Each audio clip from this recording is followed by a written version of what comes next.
20 വർഷത്തെ പാരമ്പര്യം, 26 ഷോറൂമുകൾ. കോൾ 8590046916.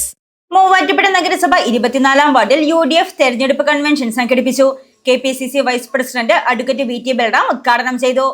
മൂവാറ്റുപുഴ നഗരസഭ 24-ാം വാർഡ് UDF സ്ഥാനാർത്ഥി ജോയ്സ് മേരി ആന്റണിയുടെ തെരഞ്ഞെടുപ്പ് കൺവെൻഷൻ സംഘടിപ്പിച്ചു.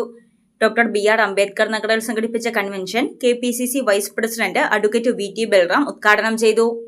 ഒരു നല്ല പൊതുപ്രവർത്തകൻ നല്ല വ്യക്തി ഉണ്ടാവും. അതുകൊണ്ട് തന്നെ ഈ 24-ാം വാർഡിൽ നിന്നുള്ള എന്റെ സഹോദരങ്ങളോട് എനിക്ക് പറയാനുള്ളത്, നിങ്ങൾ വിശ്വസിച്ച് ജോയ്സ് മേരി ആന്റണിക്ക് ഇത്തവണ ഒരു കൈത്തത്തിയിൽ വിജയം നൽകണം. നിങ്ങൾ ഇതുവരെ മനസ്സിൽ എന്താണോ ഒരു ജനപ്രതിനിധിയെ കുറിച്ച് ആഗ്രഹിച്ചത്, ആ നിലയിൽ നിങ്ങൾക്കിടയിൽ അടുത്ത 5 വർഷം പ്രവർത്തിക്കാൻ കഴിയുന്ന ഒരാളായി ജോയ്സ് നിങ്ങളോടൊപ്പം ഉണ്ടാവും എന്നതാണ്. ഒരു 4-5 മാസം കൂടി കഴിഞ്ഞാൽ വേറൊരു നിർണായകമായ തെരഞ്ഞെടുപ്പിലേക്ക് നമ്മൾ ചുവടുവയ്ക്കുകയാണ്. എവിടെ? നിയമസഭയിൽ.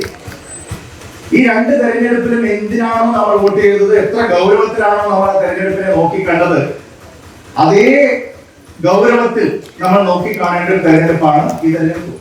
നഗരസഭാംഗം ജിനോ മടേക്കൽ അധ്യക്ഷത വഹിച്ച ചടങ്ങിൽ അഡ്വക്കേറ്റ് ഡീൻ കുര്യാക്കോസ് MP മുഖ്യപ്രഭാഷണം നടത്തി.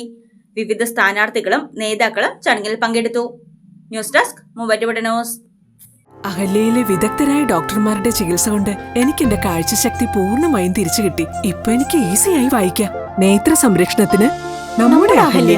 അഹല്യ ഫൗണ്ടേഷൻ ഐ ഹോസ്പിറ്റൽ, കേരളത്തിൽ എല്ലായിടത്തും.